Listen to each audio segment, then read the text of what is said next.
सपा वाले चले जाए, कांग्रेस वाले चले जाएं, भीम आर्मी तो जाके अपना धरना दे रही है अपना उल्लू सीधा करने के लिए पश्चिम में। चंद्रशेखर रावण हाँ, चंद्रशेखर रावण रोड हमारी कूद के पैर- काम कर सकते हैं, करिए।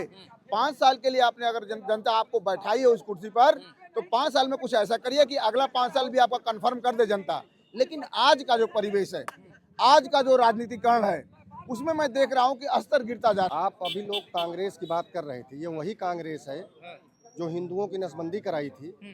ये वही कांग्रेस है जिनके नेता तालाब में कूद के मछली नहीं हिंदू और मुस्लिम पकड़ने जा रहे हैं।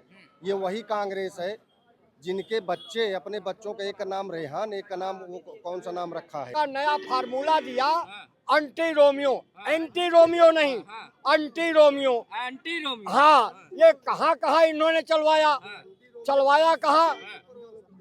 लखनऊ में, पार्कों में, हर तरह। नमस्कार, आप देख रहे हैं नेशनल अयोध्या। मैं स्वागत करता हूं चैनल पर। बात करेंगे फिर से ब्राह्मण कहीं ना कहीं राजनीति में आ ही गया। ब्राह्मण और दलित इस समय उत्तर प्रदेश की राजनीति में खूब छाए हुए हैं कि ये किधर जाएंगे, किसका वोट बैंक बनेंगे, जिधर बन जाएंगे उसकी सत्ता बन जाएगी। चाहे वो समाजवादी पार्टी हो, चाहे बीएसपी हो, चाहे वो भारतीय जनता पार्टी, सभी लोग अपने आप को दलित हितैषी भी बता रहे हैं और उन्हीं की सरकार में दलितों के प्रति उत्पीड़न भी हो जाता है। फिर वही विपक्ष में जो रहते हैं घेरने पहुंच जाते हैं जो अपने आप को दलित हितैषी बताते हैं। इधर जो सत्ता में है कहते हैं समण तो हमारा ही है, लेकिन इनमें पंडित जी नाराज हो जाते हैं।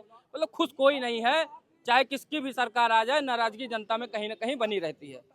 बात करेंगे कानपुर में भी खुशी दुबे के परिवार को कहीं ना कहीं समाजवादी पार्टी ने मदद की। अब श्रेय लेने की भी बात आएगी, मदद की तो श्रेय लिया ही जाएगा, भारतीय जनता पार्टी को घेरा ही जाएगा कि आपके ही सरकार में विकास दुबे का एनकाउंटर हुआ, उनकी पत्नी बेगुनाह रूप से वहां पे जेल के अंदर आपने डाल रखा था। तो चुनाव भैया तो सब कुछ संभव है। दलित हितैषी सभी पार्टियां हैं मौके पर, लेकिन जाएंगे किधर? मेरी बात, सारी पार्टियां हितायती में नहीं है। वो हितायती दिखाने के लिए गए हैं वहाँ लोग कि हम हितायती दिखाएंगे तो हमारी एससी कास्ट पलट जाएंगे। एससी कास्ट बदलने वाले नहीं है। जो उस लड़की के, जो उसके माँ के ऊपर जो घटना हुई है, हमारी जो बहन जी सबको चुप करी है कि मैंने कोई वहाँ बवाल नहीं बढ़ाएगा। ये लोग बवाल बढ़ाने के लिए वहाँ जा रहे हैं। भाई जो कानूनी कार्रवाई उसकी हो रही है, उसकी खुद सरकार उसको जो देना होगा लाभ देगी। अपना उल्लू सीधा करने के लिए सारी पार्टियां पहुंच रही हैं। बिना कार्रवाई, मतलब आज घटना हुई नहीं, कल कूद के शाम को सब पहुंच जा रहे हैं, कह रहे हैं भैया न्याय दो। अरे जांच पड़ताल होगी तभी तो न्याय मिलेगा। जांच पड़ताल होगी तभी तो उसको न्याय मिलेगा कि ऐसा ही मिल जाएगा। आप कहो कि नहीं कि हमको ऐसा ही मिल जाए, सपा वाले चले जाए, कांग्रेस वाले चले जाएं, भीम आर्मी तो जाके अपना धरना दे रही है अपना उल्लू सीधा करने के लिए पश्चिम में। चंद्रशेखर रावण हाँ, चंद्रशेखर रावण रोड करे मामला को शांत रखो। हमारी अगर सरकार आएगी तो बहन जी हमारी खुद ही उनको नाप देंगी, जो भी अगर अपराधी होगा। हाँ, ये बात आपने सही कही कि जब तक कार्रवाई होगी तो सरकार को करनी है। इसमें कूदने वाली बात कौन सी? आपको ये लग रहा है ये पॉलिटिकल स्टंट करने जा रहे हैं क्योंकि 27 में चुनाव है। हाँ, बढ़िया चुनाव के लिए ये सब उल्लू सीधा करने के लिए पहुंच रहे हैं कि दलित हमारे तरफ आ जाएंगे। दलित कहीं जाने वाले नहीं है।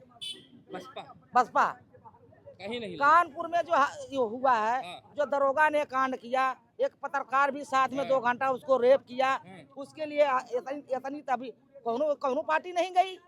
बड़ी बात कह रही दर्शकों, सुनने वाली बात है। उन राजनीतिक पार्टियों को जो शर्म से दूर मरनी चाहिए, जो मेरठ में तो पहुंच गए। क्यों? क्योंकि वहां पे आपको वोट बैंक दिख गया।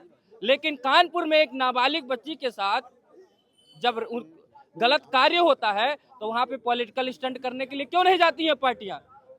सिर्फ एक ही जगह जाना है क्या? एक ही जगह दिखाना है क्या? क्योंकि 27 का चुनाव है, इधर संख्या भारी उधर वोट भारी, वोट भारी के चक्कर में चले जाते हैं क्या? ये लोग किसी के हितैषी नहीं है, न ये दलित हितैषी, न ब्राह्मण हितैषी, न सवर्ण हितैषी, न ओबीसी हितैषी, ये जनता के भी हितैषी नहीं है। ये सिर्फ हितैषी किसके हैं?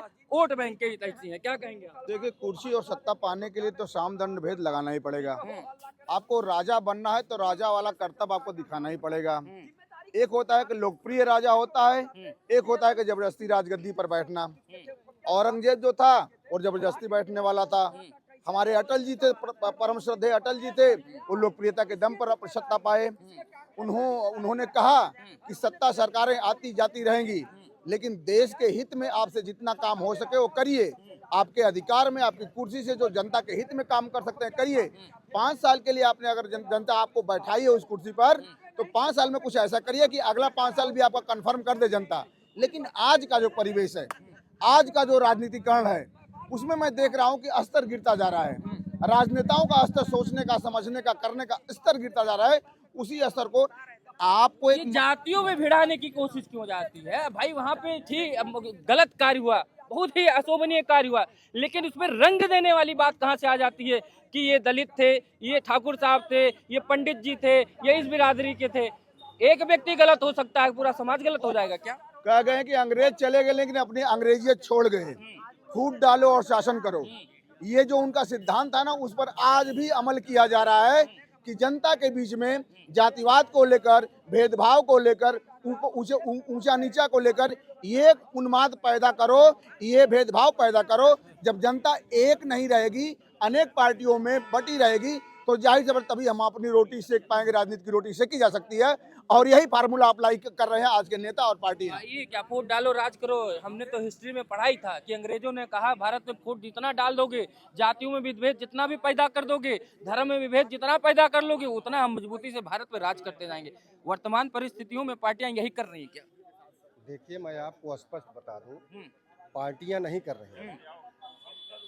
भारतीय जनता पार्टी एक ऐसी पार्टी है भारत की भारतीय जनता पार्टी जन जन के लिए काम कर रही है। ये मत कहिए कि पार्टियां काम कर रही हैं। आप अभी लोग कांग्रेस की बात कर रहे थे, ये वही कांग्रेस है जो हिंदुओं की नसबंदी कराई थी। ये वही कांग्रेस है जिनके नेता तालाब में कूद के मछली नहीं हिंदू और मुस्लिम पकड़ने जा रहे हैं। ये वही कांग्रेस है जिनके बच्चे, अपने बच्चों का एक का नाम रेहान, एक का नाम वो कौन सा नाम रखा है, क्रिश्चियन है, अयान, और शादी हो रही है और चंदन लगा के ब्राह्मण बन रहे हैं। भारत की एक एक जनता इनके बारे में सब कुछ जान चुकी है।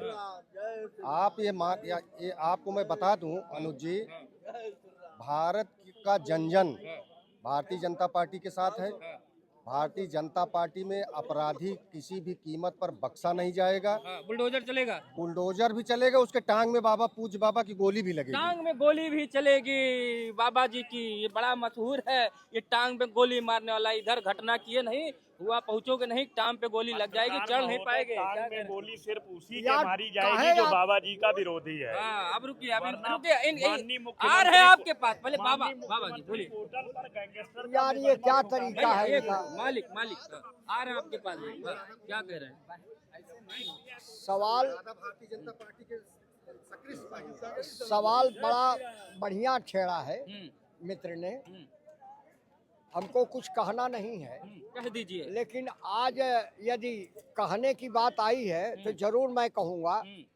जब इनके दो बड़े नेता, जनता समझना चाहती नेता का हाँ, माननीय अटल ये नरेंद्र मोदी और अमित शाह, इनका नारा है कि मैं फला प्रदेश लूंगा।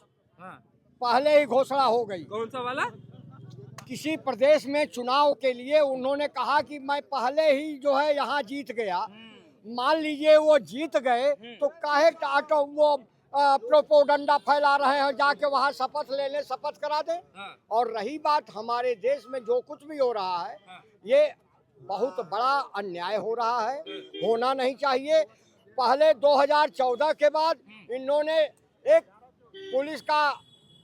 पुलिस का नया फार्मूला दिया, एंटी रोमियो नहीं, एंटी रोमियो। हाँ, ये कहाँ इन्होंने चलवाया कहाँ? लखनऊ में, पार्कों में, हर तरह चलवाया। लेकिन क्या मिला उससे? कौन सा फायदा हुआ? अब इनका दूसरा नारा है इनका क्या कि नारी सुरक्षा। ठीक है, नारी सशक्तिकरण, नारी सुरक्षा। मैं बहुत बहुत बधाई देना चाहता हूँ कि नारियों का अपमान कहाँ हुआ। यत् नारंत्यु पूज्यन्ते रमन्ते तत्र देवता। जहाँ नारियों का सम्मान होता है वहीं देवता वास करते हैं। ये बहुत पहले मैथिली शरण गुप्त ने लिखा है इसको, कविता को। ये एक लाइन है, जहां नारियों का सम्मान हो उसी देश में। लेकिन यस, भारत, हाय रे भारत, नारियों का इतना बड़ा सम्मान हो रहा है कि कहीं क्या हो रहा है, कौन देखने वाला है, इसको कौन बचाएगा? कौन बचाएगा? बचाने वाला वही है, और कोई नहीं है। ऊपर वाले बचाने वाला एक गाना आया था, बचाने वाला है भगवान, मारने वाला है भगवान।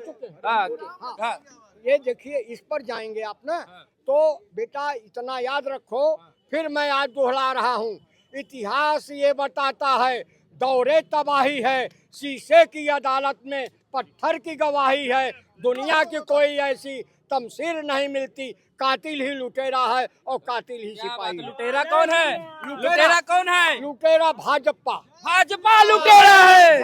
भाजपा लुटेरा है। भाजपा कह रहे हैं चारा घोटाला है।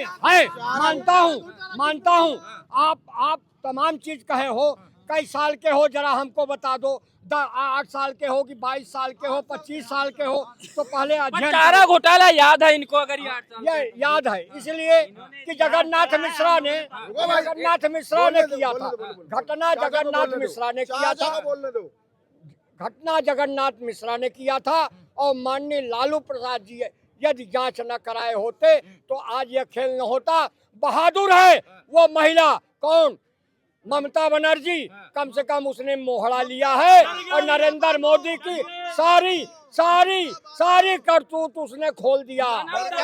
ममता बानो। ये कह सकते हैं, कुछ भी कह सकते हैं, अपनी पत्नी को कह दे, अपने परिवार को कह दे। सुनिए, अपने परिवार को नहीं कहेंगे। आपको बताऊं, अभी गाय तक कहा था किसको? सोनिया गांधी को माननीय नरेंद्र मोदी जी ने। और जब मोदी जी की माँ का नाम आया तो कह रहे मेरी माँ को गाली दे रहे, मेरी माँ को गाली दे रहे, मेरी माँ को गाली दे रहे। इस देश का क्या होगा? सत्यानाश नहीं है तो और क्या है? ये चाचा पूछ रहे हैं आज के इस युवा से, पूछ रहे हैं कि तुम्हारी उम्र क्या है और इस उम्र में तुम क्या बयानबाजी कर रहे हो। इन चाचा वो समय नहीं पूछे जब भगत सिंह, मंगल पांडे 21 से 23 साल के युवा हंसते हंसते इस देश के लिए फांसी पर झूल गए। ये चाचा नहीं थे क्या? ऐसे लोग चाचा लोग नहीं थे।